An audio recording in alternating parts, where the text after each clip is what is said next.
안녕하십니까. 진로진학의 나침판의 신동우입니다. 오늘은 이제 드디어 5월달로 접어들었습니다. 제가 지난 방송에서는 오늘이 노는 날인 줄 모르고 네, 학교는 안 놀죠. 학교는 안 노는데 회사는 놉니다.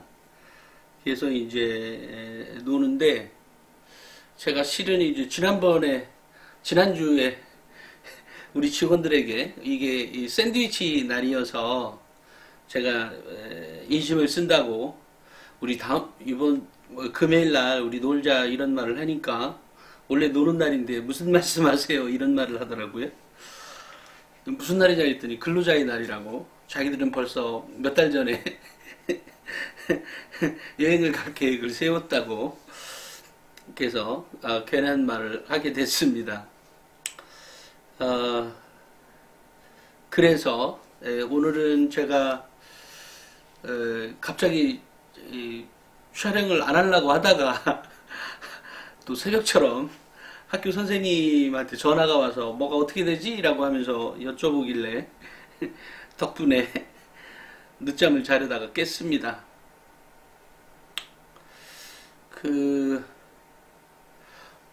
지난 수요일 날이죠. 수요일 날 대입전형 시행계획이 발표가 되었습니다. 고등학교 2학년부터 해당되는 건데요.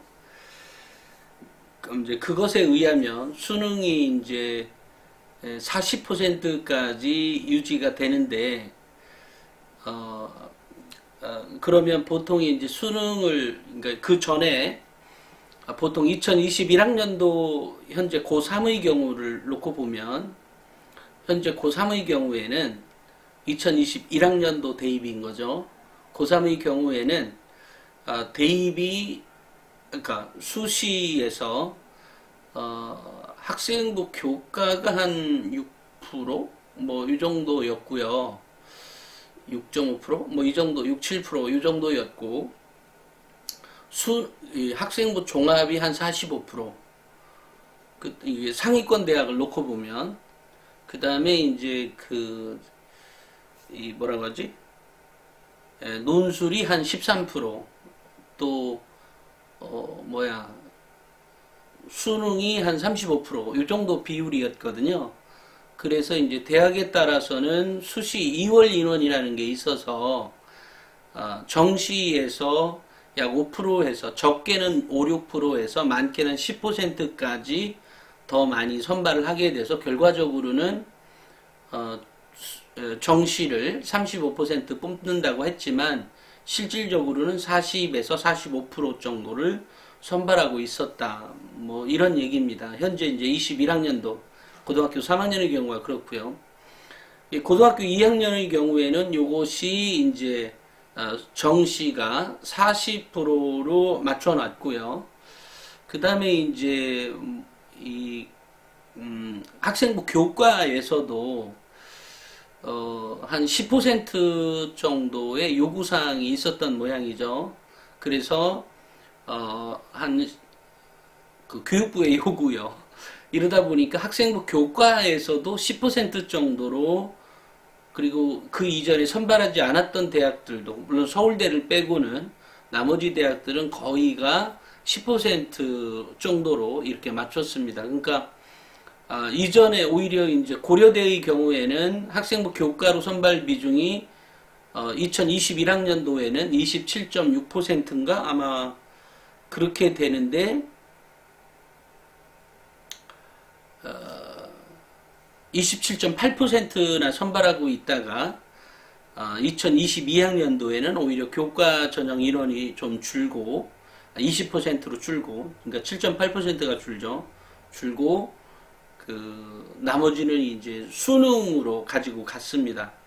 그러니까 이렇게 되다 보니까 전체적으로 입시를 치르는 그 숫자가 어떻게 되는 거냐면, 수능이 37.7% 평균. 서울대가 이제 40% 아직 수능의 비중을 그렇게까지 많이 높이지 않고요. 수능의 비중을 전에는 21.9%였던 것을 이번 그러니까 2022학년도에는 30.1%로 약 한 8%를 늘렸죠. 이러면서 평균 딱 보면 한 2022학년도에는 30.1%를 선발하거든요. 이래서 수능은 전체적으로 37.7%를 선발합니다. 학생부 교과는 11.3%를 선발하고 학생부 종합은 35.7% 2022학년도가 그렇다는 거예요. 현재 고등학교 2학년 때부터 35.7%가 됩니다. 그 다음에 논술은 약간 줄어서 8.6% 정도가 됩니다. 선발 인원이요. 그러니까 한 5% 정도가 줄은 거죠. 물론 이것이 그 전에 얘기했던 15개 대학과 요번에 얘기했던 16개 대학은 다릅니다. 또 이제 이렇게 되다 보니까 수능이 37.7%로까지 선발을 한다는 거니까 결과적으로 수능도 역시 이게 42%에서 5%에서 많게는 10%니까 평균적으로 45%에서 42.7% 그러니까 43%에서 48%까지 수능으로 선발 비중이 올라갑니다. 그 다음에 학생부 교과의 경우에 상위권 대학이다 보니까 고려대가 수능 최저가 있는 것처럼 그 다음에 이제 그 한양대는 수능 최저가 없죠. 이건 매우 의외의 대학인 거고요. 나머지는 다 수능 최저가 다 있죠. 이러다 보니까 수능 최저가 둘 가능성이 매우 높게 되는 거죠. 그러니까 학생부 교과에서 수능 최저가 있다. 이렇다는 말은 학생부 교과는 누가 가죠? 아무래도 내신 성적이 좀 더 많은, 좀 더 올라가는 일반고에 유리한 거죠. 학생부 교과는. 이렇게 될 때 결과적으로 수능 최저가 있다. 그리고 수능 최저가 뭐 있게 되면 없는 대학도 물론 나올 수 있겠어요. 이 비율로 따지면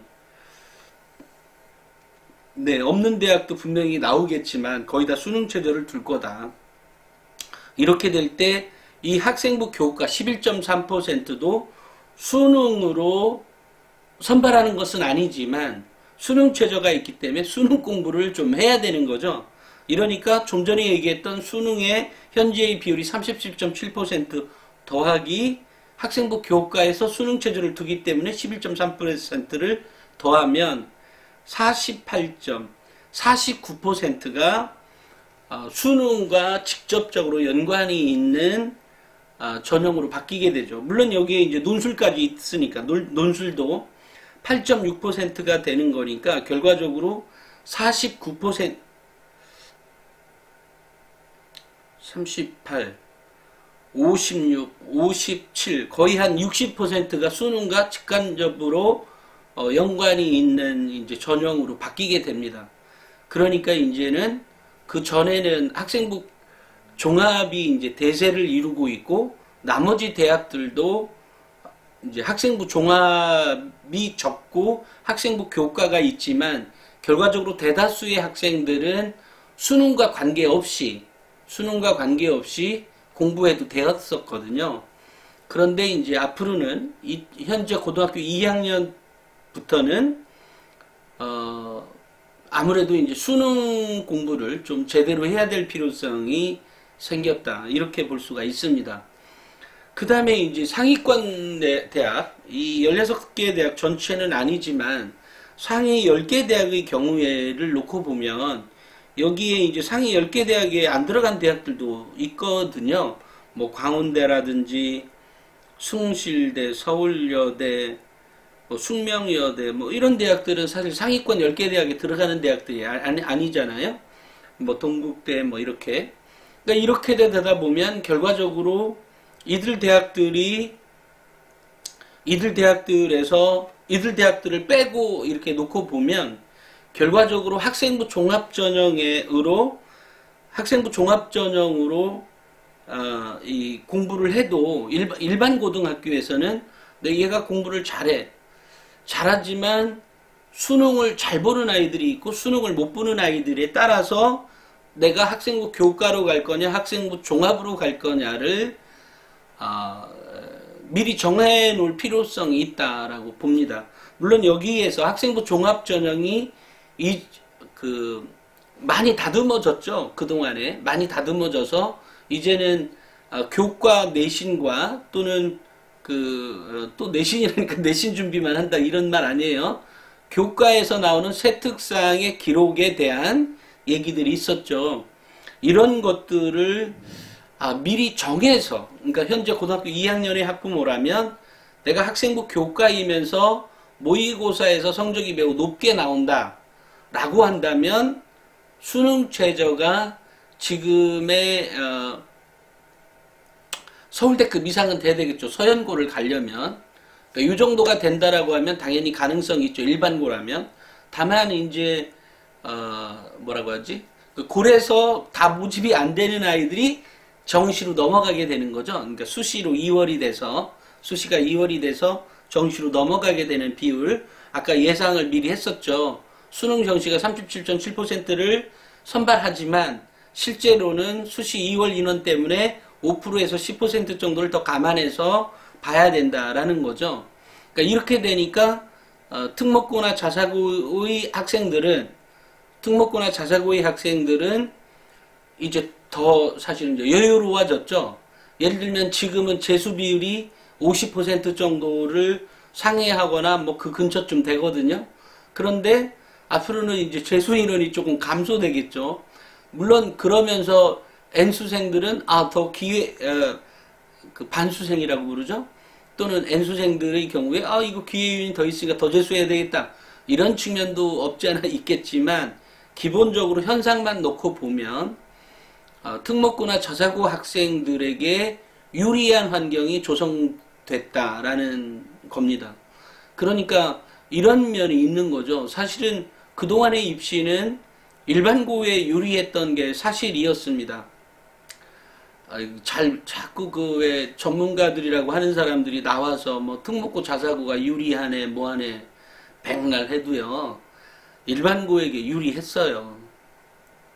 그러니까 한마디로 얘기하면 특목고 자사고에 학생들이 더 많이 들어가야 했음에도 불구하고 여러 가지 어떤 환경적 요인을 감안해서 평가하다 보니까 결국은 일반고 학생들의 잠재력을 높게 볼 수밖에 없었고, 볼 수밖에 없었다기보다는 그런 관점에서 선발을 해왔던 거죠. 그런데 이제 언론에 이게 젖은 사람들은 계속 특목고 자사고가 뭐 유리하니 뭐 유리해요. 붙으려면 훨씬 더 많이 붙었어야죠. 그러니까 그런 것은 제가 이번에 나침반 36.5도 5월에 보면 이 중앙대 입시에 대해서 매우 구체적으로 제가 분석해 놓은 게 있거든요. 물론 중앙대라고 하면 또 일부 사람들은 과거는 많이 안 가지 않느냐 뭐 별의별 얘기들이 있습니다.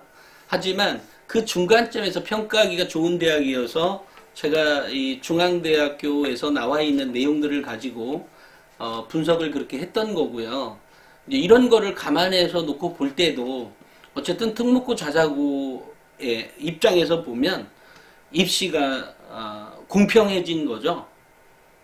특목고 자사고 입장에서 보면 입시가 공평해졌습니다. 왜냐면 공부 잘하는 아이들이 공부 가야 되지 않냐. 그동안에 어떤 뭐라고 하죠? 수능 성적이 좋아야 그게 공평한 거 아니냐. 그래야 순서대로 가야 되는 건데 뭔 얘기냐 라고 하는 사람들 입장에서 보면 입시가 상당 부분 공평해진 부분이 있죠. 다만 미래에 있어서 우리 학생들에게 가르쳐야 될 미래에 있어서, 그러니까 미래의 직업군에서 잘 적응하기 위한 교육에 있어서는 사실은 약간 후퇴한 후퇴한 거죠. 냉정히 얘기하면 후퇴한 건 맞습니다. 그렇지만 학생들은 여전히 학생부 종합전형이라는 것이 35.7%나 선발하고 있기 때문에 이렇게 되니까 사실은 35.7%라는 것은 지방대의 학생부 종합전형의 비율이 한 20% 정도 되거든요. 그러니까 그거에 비해서는 여전히 서울 쪽의 상위권 대학들에서 학생부 종합전형으로 선발하는 비율은 여전히 12, 13%가 더 높은 셈이거든요. 지방에 비해서. 그러니까 지방에 있는 대학들은 학생부 종합전형으로 선발하고 싶죠. 그런데 선발할 수가 없는 이유가 있었어요. 그게 뭐냐면 학생부의 기록이 너무 없어요. 이러다 보니까 선발 비중을 낮출 수밖에 없었고 대신 학생부 교과로 뒀던 거죠. 다만 학생 수가 전반적으로 이제 역전이 된 거잖아요. 학생들이 더 적고 대학은 더 널널한 이런 구조이기 때문에 대학은 어떻게든 이제 대학은 어디든 가려면 가는 거죠. 못 가는 사람 없습니다. 대학은 더 이상 못 가는 사람은 없어요. 누구든 다 갑니다. 그러니까 여기에서 전제가 있는 거죠. 우리가 대학을 잘 보내기 위해서 교육만 하고 있는 거냐? 그런 게 아니죠. 대학도 잘 가야 되지만 이 아이가 나중에 커서 재밥벌이도 하고 돈도 많이 벌어서 엄마 아빠한테 효도할 거 있으면 효도도 하면 좋고 이런 관계, 그리고 그 아이의 또 그 아이가 살아갈 대한민국의 미래가 매우 밝은 또는 더 전망이 있는 그런 세상으로 만들어 가야 될 아이들이니까 사실은 공부 이런 것보다는 공부를 하죠. 공부를 안 한다는 게 아니라 국영수 공부만 파는 것이 아니라 다른 여러 가지 것들도 봐야 되는 지금의 학생부 종합전형이 으로 전반적인 분위기가 그래 왔기 때문에 사실은 매우 괜찮았었는데 이번에 입시로 인해서 학생들, 그러니까 일반고 학생들의 경우에는 사실 이제 더 복잡해졌다. 그러니까 더 복잡해졌다기보다는 우리 아이들이 뭐라고 하지? 더 열심히 수능 공부도 병행해야 되는 그런 일들이 발생이 된 거죠. 물론 수능 공부 나쁘지 않습니다. 그리고 그런 것 때문에 여기에 뭐 명화로 보는 민주주의 발전 과정, 뭐 코로나의 역설, 그 다음에 뭐 장화홍련은 복수 대신 처벌을 택했을까, 뭐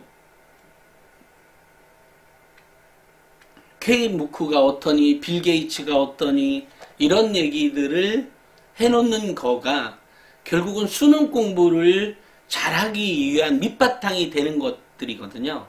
그러니까 수능 공부가 됐던 내신이 됐던 학생부 종합전형이든 이 아이가 갖춰야 되는 기본 지식은 다양한 분야의 배경 지식이에요. 공부를 잘하게 하기 위해서 필요한 것이 뭐냐면 바로 그런 거죠. 그런데 이것이 일방적으로 무조건 책상에 앉아서 이거 교과서만 보게 되는 그런 걸로는 수능을 잘 볼 수가 없어요. 물론 가끔 그런 아이들도 있죠. 이게 아이들마다 상황이 틀려서 사실 뭐 그런 얘기를 다음에 또 하는 걸로 하고 일단 그렇다는 겁니다. 그러니까 다양한 분야의 배경 지식을 길러주는 것은 제가 얘기했죠. 비판적 사고 능력을 보고 선발하는 전형은 수능이든 논술이든 학생부 종합전형이든 같다. 마찬가지로 비판적 사고 능력이 있게 하기 위해서는 다양한 분야의 배경 지식이 필요하다. 그리고 그것이 결과적으로 수능도 잘 보게 되는 거고 학생부 종합전형 준비도 제대로 하게 되는 거다. 이런 얘기가 되는 거예요. 그러니까 아이가 공부도 잘하고 공부도 잘해요. 뭐 머리가 있든 그 아이가 열심히 했든 공부도 잘하는데 다양한 분야의 배경 지식이 없으면 제가 어떤 컨설팅을 할 때도 마찬가지인데요. 가다가 말이 막혀요. 안 먹혀요. 애가. 그 정도로 이 분야의 배경 지식이 어떤 다양한 분야의 배경 지식이 없다 보니까 이 컨설팅 하기도 힘들어요. 그런 겁니다. 그러니까 그런 것을 읽으려고 하면 더 많은 책을 봐야 되는데 그런 책을 일일이 지금 현재 고등학교인 이 상태에서 다른 책도 읽지만 그게 한꺼번에 길러지지가 않죠. 이러다 보니까 여기에 인문, 교양, 시사, 철학, 과학 이런 내용들이 들어가 있는 이유예요. 받침판이. 예, 그런 의미에서 꼭 아이들에게 이런 의미, 비판적 사고력이라는 의미, 그 비판적 사고력이 있게 하기 위해서 필요한, 그리고 그것이 수능, 논술, 학종에서 다 필요한, 다 우수하게 평가받을 수밖에 없고 점수도 올라가고 이렇게 만들어질 수 있는 게 결국은 다양한 분야의 배경 지식이었다라는 거죠. 얘기하다 보니까 또 그래서 이 모집 전형에 대한 2022 대입 전형 시행 계획에 따른 전형별 요렇게 이제 좀 더 디테일한 분석, 제가 이제 지금 전반적인 얘기를 했습니다만 이런 것들은 제가 그 나침판이 5월호가 나왔으니까 6월호 커버에 이것을 구체적으로 학생부 교과는 누구가 어떤 아이에게 더 유리한지, 또 어떤 학생에게 더 유리한지, 또 일반고 고교 유형별이죠. 고교 유형별로 뭐가 더 좋은 것인지 이런 거를 이렇게 좀 더 디테일한 분석들은 거기다 이렇게 하도록 하겠습니다. 그 다음에 이번 5월 달에는 이렇게 이제 5월호에 자소서의 기술, 입학사정관을 사로잡는 자소서의 기술을 부록으로 넣었습니다. 이 부록을 넣은 가장 큰 이유는 원래는 자소서가 6월호 정도에 원래 내보내려고 올해 초에는 기획을 했었습니다. 그런데 이것을 5월 달로 바뀐 거죠. 바꾼 겁니다. 변경을 해서 이번 5월호에 이 자소서를 넣은 이유는 올해는 이제 입시가 좀 그러니까 제가 이 명문대 합격생 학생부 대공개 몇 페이지에 썼는지는 모르겠는데 거기에 트렌드에 따라 달라지는 대입 전략, 대입시라고 하는 것들이 있습니다. 트렌드에 따라 달라집니다. 그러니까 올해는 자기소개서가 매우 중요해졌다. 매우 중요해졌고 그것에 대한 자기소개서를 어떻게 쓰는지에 따라서 당락이 결정될 만큼 매우 중요해진 첫 입시가 될 것이다 라고 생각을 합니다. 그래서 자기소개서를 미리미리 준비해라. 지금 아이들 학교 지금 고3의 경우죠. 자기소개서 물론 이건 따로 찍기로 하죠. 너무 길어지는 것 같으니까 일단 자기소개서는 앞으로 당분간 더 중요해지게 됐어요. 이전 연도보다 더더욱 올해는 특히 더 중요해졌고 내년에도 작년보다는 더 중요해지는 그런 결과를 가져올 것이다라고 예상을 하고 있습니다. 왜냐하면 이게 블라인드 평가라 그랬잖아요. 이래서 더욱더 중요해졌어요. 그러니까 요거 얘기는 다음에 또 다시 찍기로 하고요. 오늘은 제가 이 대입전형 시행 계획이 우리 학생과 학부모에게 어떤 영향을 미치는지, 그 다음에 고교 유형별로 누구에게 어떤 것이 더 유리한 것인지, 그 다음에 상위권, 중위권, 하위권 학생들에게는 사실은 상위권에게만 사실은 이런 변화가 있고요. 중위권하고 하위권 학생들에게는 크게 변함이 없습니다. 그런데 이제 보통의 신문들이나 이런 것들은 주로 이제 상위권에 집중돼서 나오다 보니까 또 학교는 각 개별로 교육을 해줄 수가 없잖아요. 그러니까 현재 학생들의 수준이 어느 정도냐에 따라서 교육과정을 또 바꾸기도 합니다. 그러니까 이 천편일률적인 건 없어요. 나름대로 어쨌든 교사들도 그 나름대로 뭔가를 하고 있는 건 맞지만 기본적으로 그것은 단체에 집중되어 있는 것이지 아이 개별에 집중되어 있지 않다. 그러니까 개별에 집중되어 있으려니까 이런 저의 유튜브 채널이나 아니면 나침판이나 에듀진 같은 걸 구독하면서 그 개별에 맞는 입시 전략을 세워야 되고 공부를 잘하는 법도 마찬가지죠. 이렇게 만들어 가야 됩니다. 오늘은 여기까지 하겠습니다.